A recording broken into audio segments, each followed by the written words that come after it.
Hello students, मैं हूं नायाब अनवर और ये है मेरा चैनल एजुकेशन मास्टर क्लास। यहाँ आपको मिलेगी 1000 MCQ सीरीज़ ऑन एजुकेशन।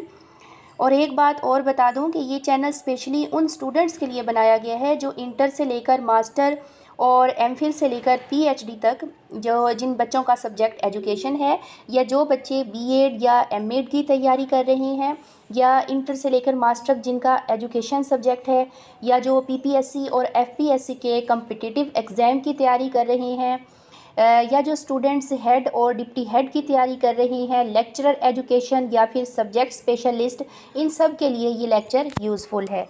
वो सब लोग इससे तैयारी कर सकते हैं।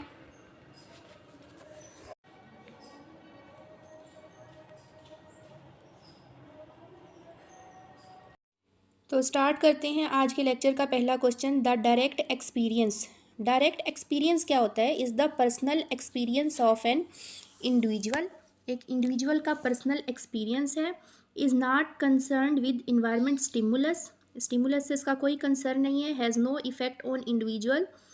इंडिविजुअल पर इफेक्ट नहीं होता। Is concern with social laws. तो डायरेक्ट जो एक्सपीरियंस है, डायरेक्ट मुशाहिदा है, उसकी डेफिनेशन यही है कि इंसान जैसे अपनी आँख से कोई मुशाहिदा कर रहा होता है। और इनडायरेक्ट कौन सा होगा? जो कोई और पर्सन मुशाहिदा करे और वो फिर आपको बताए, तो ये इनडायरेक्ट होगा। तो डायरेक्ट कौन सा होगा? जो इंसान खुद से मुशाहिदा करता है, खुद से देखता है। तो इसका होगा answer option A, is the personal experience of an individual. Next question है, in learning by trial and error an individual. ये ट्रायल और एरर है क्या? जैसे इंसान कहते हैं ना, गलती करने से सीखता है, बार बार गलती करता है, बार बार करता है, फिर एक टाइम उसको वो काम करना आ जाता है। तो ये है trial and error. Has know already available solution. इसका कोई पहले से सोल्यूशन नहीं होता, बार बार करते हैं उसे तो फिर वो आ जाता है। Does not use his intellect. इसमें जहानत का कोई लेन देन नहीं होता। Does not commit mistake. तो ये तो होता है, मिस्टेक होती है बार बार, फिर ही इंसान सही करता है उसे। तो चलिए इसकी डेफिनेशन देख लेते हैं कि learning by trial and error है क्या। Organism successfully tries various responses in an situation seemingly all random. ये ऑल रैंडम होती हैं। जब बार बार वो कर रहा होता है, प्रैक्टिस कर रहा होता है, या कोशिश कर रहा होता है, ट्राई कर रहा होता है, तो ये सारा रैंडम होता है। Until one is successful in achieving goal. फिर उसे क्या होता है कि वो सिचुएशन आ जाती है, वो पोजीशन आ जाती है जहाँ पे उसको गोल अचीव हो जाता है, यानी वो सक्सेसफुल हो जाता है, वो काम सही तरीके से कर लेता है। गलती करने से वो सीख लेता है। बार बार एक काम वो गलत कर रहा होता है और फिर वो उसको सही कर लेता है। ठीक है, तो इसका होगा option A, has know already available solution. अच्छा, इसके साथ एक और भी लर्निंग होती है, लर्निंग बाय इनसाइट। इस पर भी काफ़ी दफ़ा MCQs आते हैं। लर्निंग बाय इनसाइट क्या है? Sudden grasping of the solution without trial and error. इसमें ये होता है कि ट्रायल एंड एरर नहीं होता, एकदम से इंसान सोल्यूशन कर लेता है। वो ऑलरेडी लर्न होता है उसके माइंड में, ऑलरेडी उसने सीखा होता है। उसके माइंड में जो इन्फॉर्मेशन होती है, जो गैदरिंग होती है उसके जहन में, उसमें ब्रेन स्टॉर्मिंग करके वो उसका सोल्यूशन निकाल लेता है। ठीक है, तो ये है लर्निंग बाय इनसाइट। एक और यहाँ पे MCQs मेरे जहन में आ रहा है, लर्निंग बाय डूइंग, कि जो इंसान करने से सीखता है। कहते हैं ना, बार बार करने से सीख जाता है इंसान, प्रैक्टिस से। Practice make a man perfect. A pedagogical method based on the idea that you can learn something better and faster if you practice.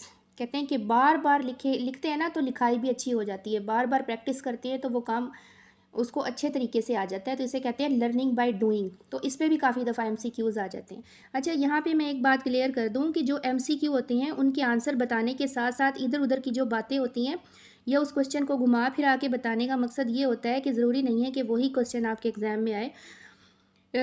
जो पेपर सेटर है वो इधर उधर से भी, उस कंसेप्ट में से भी, उस थ्योरी में से भी कुछ ना कुछ निकाल के पूछ सकता है। इसलिए यहाँ पे हर क्वेश्चन को ज़रा खोल के बयान करने का यही मकसद है। In learning by trial and error.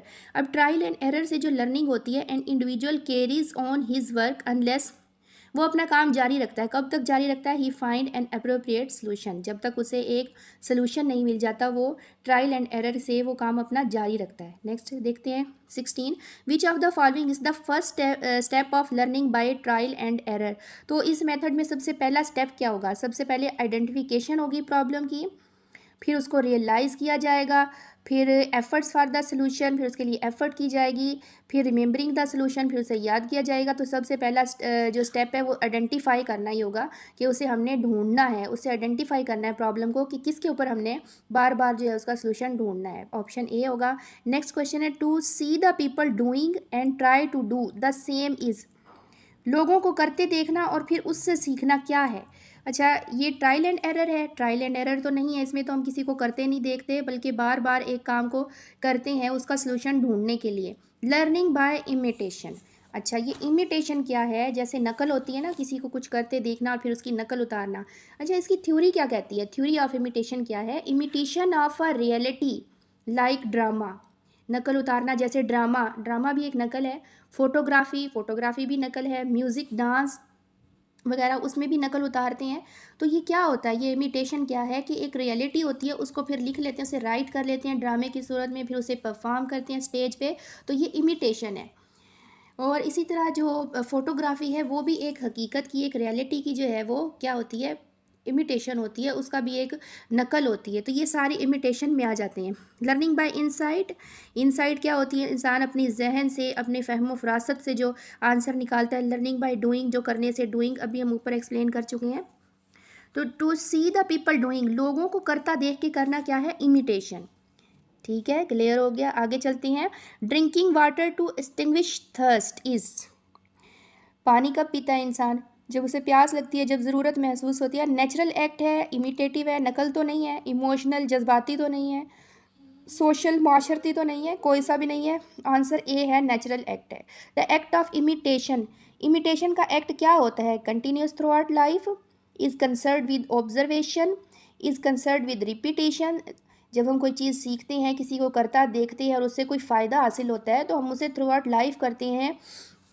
और ये ऑब्जर्वेशन भी होती है हमारी, ज़ाहिर ऑब्जर्व करेंगे जभी तो हम सीखेंगे ना, जभी तो हम इमिटेट करेंगे। इट कंसर्न विद रिपीटेशन, इसमें रिपीटेशन होती है, बार बार दोहराई होती है।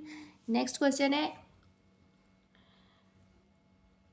In the act of imitation and individual, जो नकल उतारने का अमल है उसमें इंडिविजुअल क्या करता है? Observe the other people doing work, दूसरों को ऑब्जर्व करता है सबसे पहले।